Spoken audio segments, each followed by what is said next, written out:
You know when you watch, like, a really good close-up magician? Oh, yeah, I love those. Right. There's always that moment where they fan out a deck of cards and they say, pick a card, any card. Right, the classic force. Yeah, exactly. You reach out completely convinced that you are making this spontaneous, independent choice based entirely on your own free will. When the reality is, of course, that the magician has already forced that specific card into your hand. They Yes. use this series of these invisible, highly engineered micro movements, a slight shift of the wrist or a bit of visual misdirection, Right. all to ensure that the choice you think you're making is actually the choice they decided on like 10 minutes ago. Which is wild. Mhm. And welcome to the deep dive, by the way. Today, we're looking at how massive companies are using those exact same highly engineered mechanics to pull that card trick on your brain. Because your living room couch has essentially become that magician's table. It really has. So our mission today is uncovering the hidden algorithmic forces that are designed to hack our psychology and capture our absolute most limited resource, which is our attention. Yeah, and the research we're looking at today is, well, it covers some pretty wild territory. That's all over the place. We've got this stack of sources on the desk today. We are pulling insights from a Cornell University Network's blog, a psychiatric research report on modern media habits. Which is fascinating on its own. Right. Plus a documentary script on media theory called Frame Theory. And then, surprisingly, an article from Fast Company about, of all things, the breakfast cereal aisle. Which I know sounds like a strange jump, going from high-level media theory to, a box of breakfast cereal. Yeah, it does. But the underlying thread connecting a streaming algorithm to a grocery store shelf is incredibly profound when you actually look at the mechanics of human attention. I am so eager to get to the cereal part. We will. But to start, I think we have to look at the absolute master of the force card trick, the digital world's ultimate attention hacker, which is Netflix. Great Netflix. There is a statistic across these sources that it completely stopped me in my tracks. The 90-second rule. Yes. Netflix estimates that when you open their app, they have exactly 90 seconds to grab your attention before you close it and do something else. Yeah. 90 seconds to secure your entire evening. It is a vanishingly small window of time. I mean, consider the sheer volume of the platform. There are thousands of choices, multiple genres, overlapping categories. It's overwhelming. Right. And expecting a human brain to sort through that immense visual catalog, process the options and make a confident, satisfying decision in a minute and a half is, well, it's nearly impossible. Yeah, you just freeze up. Exactly. Cognitive overload kicks in almost immediately. So Netflix basically has to make the decision for you before you even realize it's happening. But see, to me, Netflix is giving me 90 seconds, but it just looks like they're slapping a movie poster on the screen. Like, how much engineering can actually go into a thumbnail image? An unfathomable amount, actually. Really? Oh, yeah. To understand how complex this visual hacking is, we have to look at a proprietary system Netflix uses. It's called Aesthetic Visual Analysis, or AVA. Okay, AVA. Let's take a single 1-hour episode of a show like Money Heist. In that 1 hour of video, there are roughly 86,400 individual frames. Wait, 86,400 pictures in just 1 hour of television. Yes. That is insane. It's a lot. And AVA is the set of advanced AI algorithms that aggressively sifts through every single one of those 86,400 frames. Oh, wow. It performs a process called frame annotation. So it isn't just looking for, like, a nice picture. It is analyzing the lighting gradients, the composition, the color contrast, and even the actor visibility in every single shot. You're kidding. No, it evaluates facial symmetry. It looks at the emotional weight of a character's expression. It creates this complex metadata for tens of thousands of images, scoring them to find the absolute most compelling visual hooks available in that specific episode. Okay, my brain is spinning a bit. Let's unpack this. 86,000 frames is a massive amount of data to crunch. But finding a nice, mathematically perfect picture of a character is one thing. What you're saying is that Netflix does something much more invasive with those images. Exactly. They don't just find the objective best picture for the show, they find the best picture for you. Right. For me, specifically, using this concept, the Cornell blog refers to as contextual bandits. Yes, contextual bandits. It's a specific type of online machine learning. Okay. It means the platform is actively, in real time, learning from your micro-interactions. It doesn't just look at what you watch. What else is it looking at? It takes your entire behavioral history, like what specific genres you linger on, what time of day you tend to watch certain shows, how fast you scroll past an action movie versus a documentary. Oh, man. And it feeds all of that into a massive comparative engine. It compares your hyper-specific data to millions of other people to put you into an incredibly narrow behavioral group. And then it alters the thumbnails to match whatever psychological trigger works best for your specific group. Because the sources give some just mind-blowing examples of this extreme personalization in practice. Let's say Netflix wants to recommend the movie Good Will Hunting to you. Great example. If your viewing history shows you watch a lot of romance movies, the algorithm will dynamically generate a thumbnail showing Matt Damon and Minnie Driver leaning in for a kiss. Right. The system is literally selling you a romance. But if you watch a lot of comedies, you won't see that image at all. Your thumbnail for the exact same movie will feature Robin Williams laughing. The machine adapts to your established psychological preferences to lower the friction of choice. It wants you to click. It gets even more extreme with a classic movie like Pulp Fiction. Like, if you happen to be an Uma Thurman fan, you get served the iconic, widely recognized movie poster image of her smoking a cigarette on the bed. But let's say the contextual bandit algorithm knows you've been watching a lot of John Travolta movies recently. It swaps out the thumbnail entirely. Right. You don't even see Uma Thurman. No. You see a completely different, totally unrecognizable shot from the movie that just features John Travolta. Yeah. It's like walking into a massive bookstore. But the moment you step through the doors, all the book covers magically morph to match the exact aesthetic of the last 5 books you read. That's a perfect analogy. And what's fascinating here is a phenomenon we can call the Good Will Hunting illusion. The Good Will Hunting illusion. I like that. Because for decades, television and cinema were collective cultural experiences. People watched the same show, they saw the same promotional materials on a billboard or a magazine cover. Right. Everybody saw the same poster at the theater. Exactly. We had a shared visual context. When we look at a streaming grid today, we still fundamentally believe we are sharing a collective cultural experience. But we aren't. No. In reality, we are trapped in completely separate, highly individualized visual wrappers. We aren't even looking at the same digital landscape. That is wild to think about. Like, we could be sitting in the same room arguing about whether a movie is a romantic drama or a quirky comedy, and we're both totally justified in our opinions because the algorithm sold the movie to us differently based on our own past behavior. Precisely. The movie is whatever the algorithm needs it to be to get us to click within 90 seconds. But running a back-end engine that can do this, that can dynamically change high-resolution images for hundreds of millions of users instantly, based on millions of data points, I mean, that requires an insane amount of computational power. It does. Which leads right into this bizarre piece of corporate history mentioned in our research stack. Ah, yes, the $1 million paradox. It is a legendary moment in tech history. It really is. Back between 2006 and 2009, Netflix offered a $1 million prize to any developer or team of developers who could beat the accuracy of their existing recommendation algorithm by just 10%. Right. Just a 10% improvement in predicting what a user would rate a movie. And it was a highly publicized global challenge. Thousands of teams entered. And eventually, an elite syndicate of engineers actually did it. They hit the 10% threshold and won the $1 million. Just did. But wait, hold on. You're telling me they wrote a check for $1 million to a team of elite engineers, took the winning code, and essentially threw it in the trash? Yes. Because that is what the source material says. They never implemented the winning algorithm.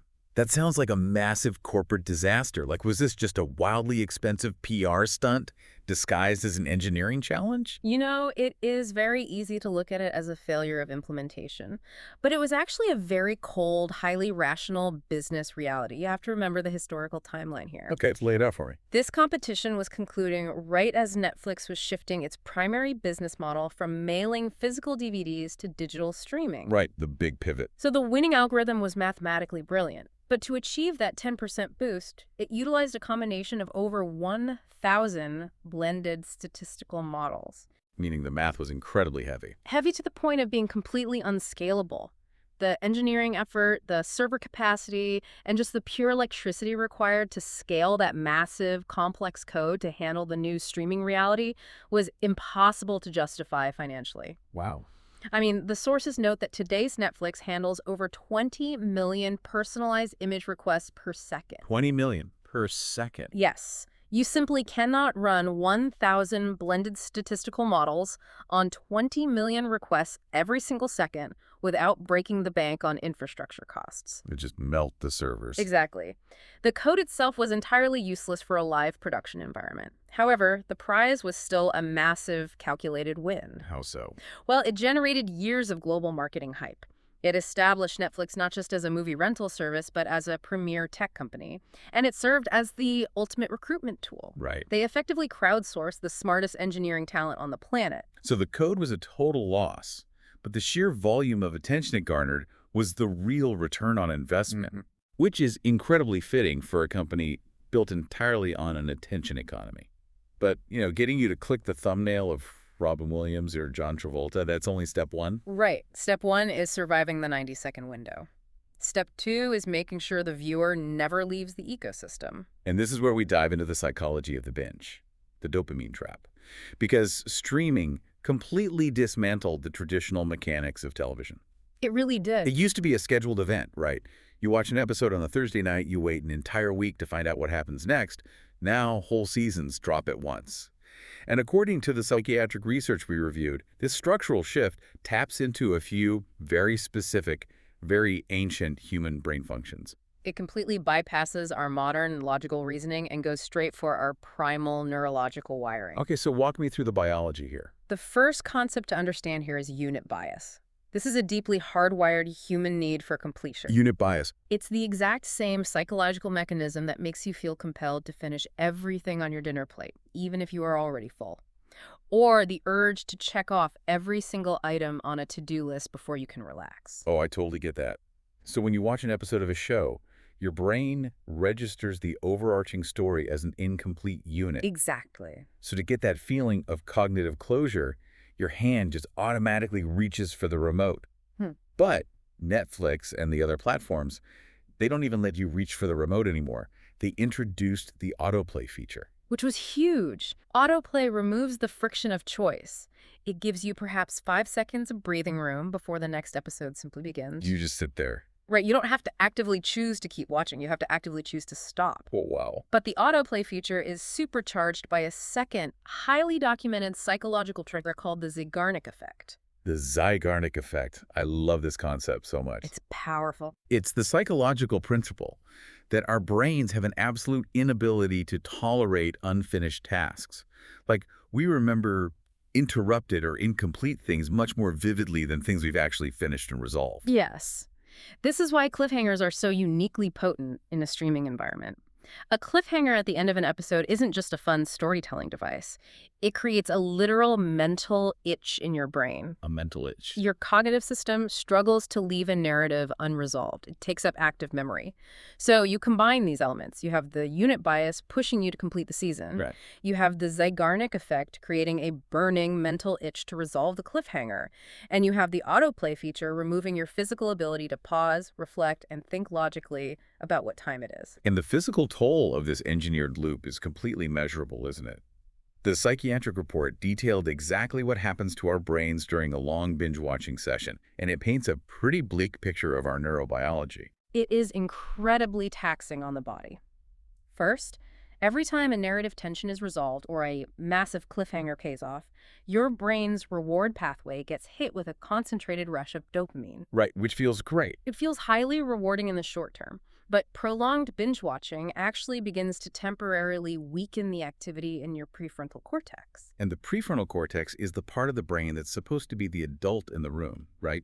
Like the area that governs executive function, decision-making, and impulse control. Exactly. It's the part of your brain that is supposed to say, it is 2 a.m., you have a major meeting tomorrow morning, turn off the television. But it can't. No, because of the constant rapid-fire dopamine hits, that part of your brain experiences cognitive fatigue and essentially goes offline. And on top of that structural fatigue, you are bathing your retinas in artificial blue light from the screen. Oh, right. This severely suppresses the production of melatonin in the brain, which violently disrupts your natural circadian rhythm. Which makes this quote from Netflix CEO Reed Hastings absolutely chilling when you understand the biology behind it. He famously said, and I quote, "Our biggest competitor is not entertainment platforms, it is sleep." It is a profoundly striking admission. Yeah. An executive openly acknowledging that fundamental human rest is the primary obstacle to their corporate growth metrics. It's treating a biological necessity, I mean, sleep, as a market inefficiency that needs to be optimized out of existence. Yes. But the cost isn't just physical tiredness the next day. The sources dive deep into the social cost of this dopamine loop. Because when we spend 10 hours mainlining a story over a single weekend, we start to develop what psychologists call parasocial relationships. Right, parasocial relationships. These are intense, entirely one-sided emotional bonds that viewers form with fictional characters. Because you're with them for so long. Exactly, because you are spending more time gazing into the faces of these characters in a compressed, highly emotional window than you are interacting with your actual friends or family. Your brain starts to process them as real social connections. And the hangover from that false connection is incredibly real. The research calls it post-series depression. Yes, very common. When you finally finish that massive binge and the show is completely over, people report feeling a profound sense of emptiness, a void that is literally comparable to losing a close friend. Because neurologically speaking, for the last 48 hours, those characters were your friends. Wow. And this ties directly into the modern concept of FOMO, the fear of missing out. For younger demographics in particular, those 18 to 34-year-olds, binge watching has essentially evolved into a vital form of social currency. Social currency, that makes total sense. If you haven't consumed the latest trending series immediately on the weekend it drops, you are effectively locked out of the cultural conversation. Right, if we don't watch it, we have absolutely nothing to talk about at the proverbial water cooler on Monday morning. So we willingly sacrifice our sleep, our melatonin production, and our prefrontal cortex just to maintain our social standing in the group chat. Yeah, and if we connect this to the bigger picture, what we're really seeing here is a fundamental societal shift in how we consume media. We have moved entirely away from voluntary scheduled entertainment, and we have entered the realm of engineered behavioral addiction. Engineered behavioral addiction. That is a heavy but incredibly accurate way to synthesize all of this. Now, with our digital screens being this devastatingly good at hacking our brains, with billions of dollars, contextual bandits, and machine learning algorithms entirely dedicated to keeping our eyes glued to the glass, like, how on earth does a physical product compete? It is an existential challenge for legacy retail. They are fighting an invisible war for attention. Which brings us, finally, to the cereal aisle. I promised we would get here, and the connection is fascinating. It really is. We have a source from Fast Company detailing what they are calling the cereal crisis. Yeah. Breakfast cereal sales have plummeted. And I mean a catastrophic drop. The numbers are staggering. Sales went from 2.47 billion units sold in 2021 down to 2.14 billion units in 2025. Yeah. That is a 13% drop in just 5 years. We're talking about hundreds of millions of boxes of cereal just sitting in warehouses, largely because consumers, especially kids, are too busy staring at the iPads mounted in the grocery cart to even look up at the shelves. It is a massive loss of volume for an established consumer goods category. And the problem is compounded by a secondary factor. What's that? Well, modern consumers have increasingly demanded healthier ingredients. In response, cereal companies have been voluntarily removing bright artificial dyes from their products and replacing them with natural food colors. Oh, sure. Now, this is obviously beneficial for public health, but from a marketing perspective, it has left the physical cereal boxes looking incredibly muted. They are visually dull. They no longer pop on the supermarket shelf. So you have a dull physical box trying to capture the attention of a child or an exhausted adult who has been rigorously conditioned by the hyperstimulating algorithmic dopamine loops of a smartphone or a streaming app. It is a completely unfair fight. So what is the analog solution here? How does a cardboard box fight back against a contextual bandit? You go completely in the opposite direction. Right. Cereal brands are actually abandoning their digital marketing gimmicks. Right. Like a few years ago, in 2022, Lucky Charms tried an augmented reality mobile game where you scan the box with your phone. It didn't work. No, it didn't move the needle enough because it was just another screen. Mm-hmm. So now they're bringing back real, physical, tactile toys. The classic cereal box prize. It is a brilliant, highly calculated pivot toward nostalgia and physical presence. It really is. WK Kellogg Co., which was recently purchased by the Italian conglomerate Ferrero for over $3 billion, just released collectible spoon figurines of Toy Story 5 characters directly inside the box. Yep. It is the first time in over a decade they have done a real physical drop like that. And General Mills is partnering with the Jim Henson Company. This October, they are releasing highly textured boxes featuring actual puppet versions of their monster cereals, Count Chocula, Frankenberry, Boo Berry. It's interesting. You can actually run your hand over the box and feel the physical texture of the puppets. And this raises an important question, or rather, it points to a deeply fascinating irony in our modern economy. To combat the high-tech, invisible algorithms of the digital world, the physical world is being forced to weaponize tactile experiences and screen-free nostalgia. Right. A physical piece of plastic at the bottom of a cardboard box, or the sensory disruption of a textured surface, is now the frontline defense against the $7 billion content budget of a streaming giant. The plastic spoon is actively fighting the machine learning algorithm. It's amazing when you frame it like that. It highlights just how desperate the battle for our focus has become. Both the digital streaming platform and the physical cereal manufacturer are ultimately trying to solve the exact same problem. How do we hijack the human brain's reward system in an increasingly crowded, overstimulated environment? So what does this all mean? We have covered a massive amount of ground today, pulling threads from 86,000 analyzed frames of Money Heist to the fatigue of the prefrontal cortex, all the way to Count Chocula puppets. It's quite the journey. Why should the person listening to this right now care? I think the ultimate takeaway is that your attention is the single most valuable currency on Earth right now.